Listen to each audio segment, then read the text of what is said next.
All right, we're down here in Miami, joined by Matt Johnson and Joe Varia, aka Night Riders. Thank you for joining us. How has your trip been so far here in Miami? Well, we were real lucky in Boston. We had a really nice week last week, but it was just a facade because now it's like 40 degrees and raining. So I always love coming down here. I've been coming down here since 2003. The beach, the parties, the women, and then now a great way to network. It's my first year coming down, networking and doing the business end. So I love it down here. Where is it you're originally based out of then? We are based out of Boston. We formed around 2005, 2004, and we've been making music in that cold city up there ever since. So. Well, I'm out of Toronto, so I know how cold it is. So, have you had a chance to get in and to play in Toronto yet? Wow. When I first started out, just DJing, I wasn't producing yet. I had some friends. I did a couple places in Toronto, but nothing like I want to do now. You know what I mean? But Toronto has an amazing club scene, and it's constantly growing. And now that it's the greater Toronto area, so it's you guys are just taking on that much more real estate. But I love Toronto. It's a great city. We'd like to play there someday, maybe get a residency. We just touched base with Sydney Blue, another Toronto native, and hopefully we're going to get some collaboration work with her. And we're actually playing with her this Saturday yes, at Bed. Yeah. Mm-hmm. Oh, she's, I guess, our second latest export of late. You also had Joel Deadmau5. Before that, Glenn Morrison's really picking up steam. And then the big one now is Carlo Leo.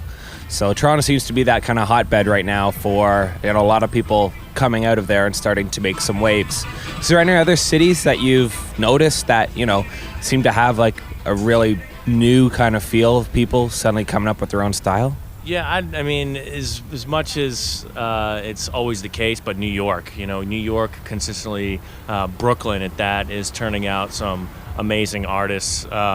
You've got the Trouble and Bass crew from New York. You've got Treasure Fingers based out of Brooklyn, a good friend of ours as well. So I would have to say New York and Brooklyn is turning out some really, really good artists at the moment.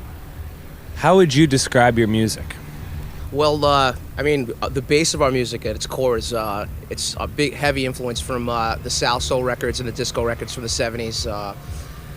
I don't know. I think with productions and new techniques and just the advancement of music in general, I think it's. I don't want to. I'd call it. I don't want to put the tag French house. You know what I mean? I'd say disco house most definitely.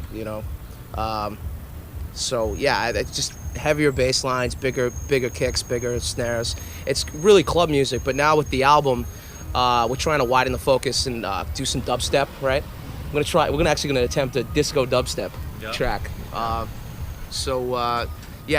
More lyrics, bringing the tempo down a little bit. So yeah, basically our sound, we try to model it after records that we pick up, old records at that, from the years 1978 to 1984. All those records right there have electronic feel, great chord progressions, and taking those records and either sampling them or mimicking them in our studio, and then adding larger beats, bigger breakdowns, and effects, and of course, vocals to them.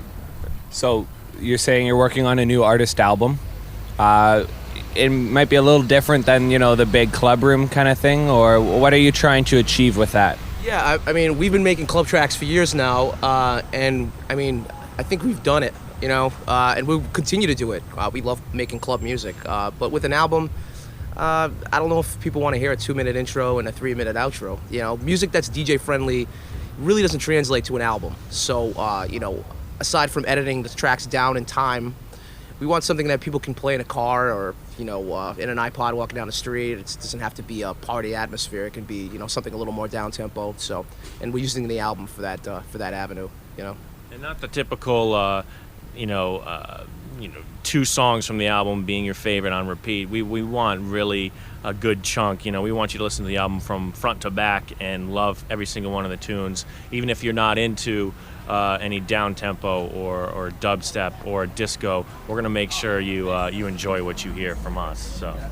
Well, you mentioned walking down the street. A lot of nice ladies here. What are your take on the women here in Miami? It's different. It has to be a completely different scale as far as grading is concerned.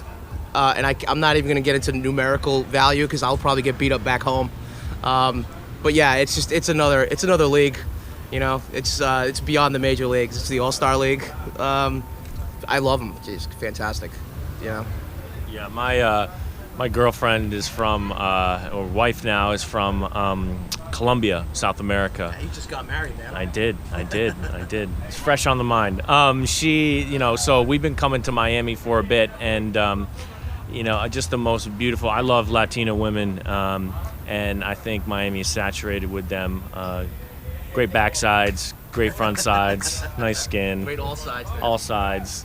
So I live in Boston because I don't have to get tempted by any of that, and she likes that. Where have you guys not have a chance to play that you'd really like to bunker down and get a nice headlining spot and ram out a night? Man, talking about Toronto, I would love to have a residency or monthly at Government. Just a massive, big room kind of place.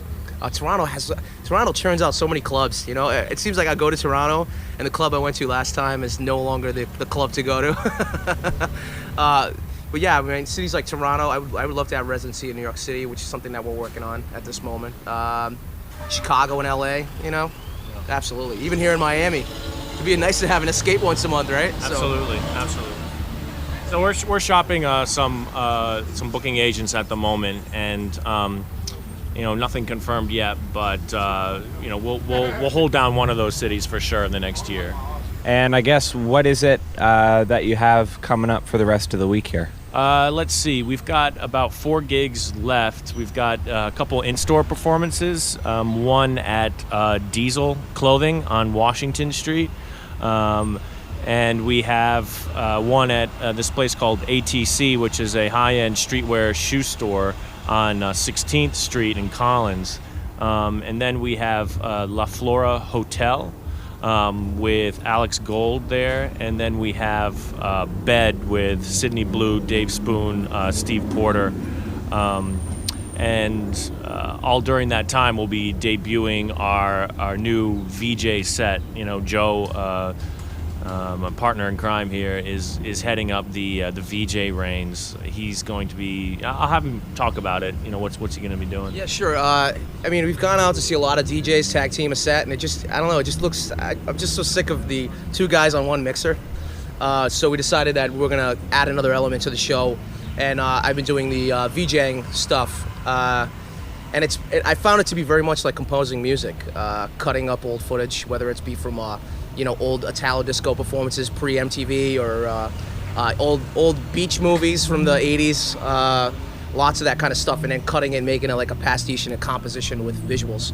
And it's actually worked hand in hand with the music, so gives people something to watch. Do people really want to go to a show and just watch 2 guys turn like knobs? I'll give them something to look at, Yeah, and what's great about our traveling projector setup is that we can project on anything. So even playing these in-store performances. We're playing a Cafe Bustelo as well. That's at the Gansevoort Hotel.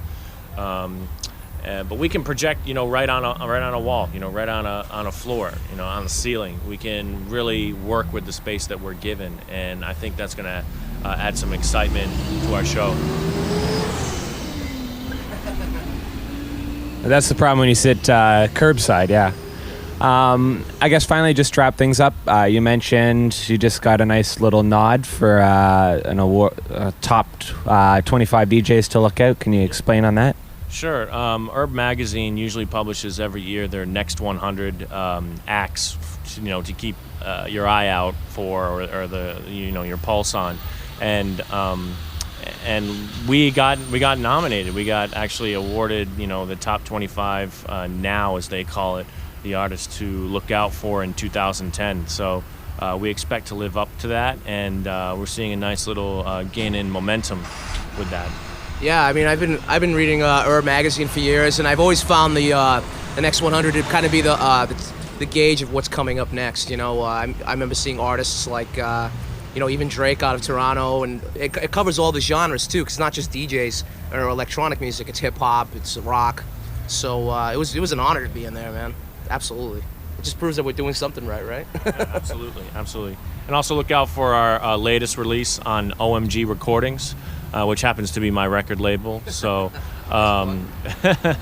check it out. It's Night Moves Volume 1. You can get it at Beatport now exclusively, and iTunes and all the other resellers coming soon. Well, it was a pleasure, and we'll leave you to it to enjoy the sun and whatever other stuff keeps walking by, and we'll go from there. Thank you so much. It was a pleasure. Absolutely. Hey, what's going on? We're Night Riders You're listening to DJ Amps on Amplified Radio. Hey, this is Night Riders, and you're listening to our latest track.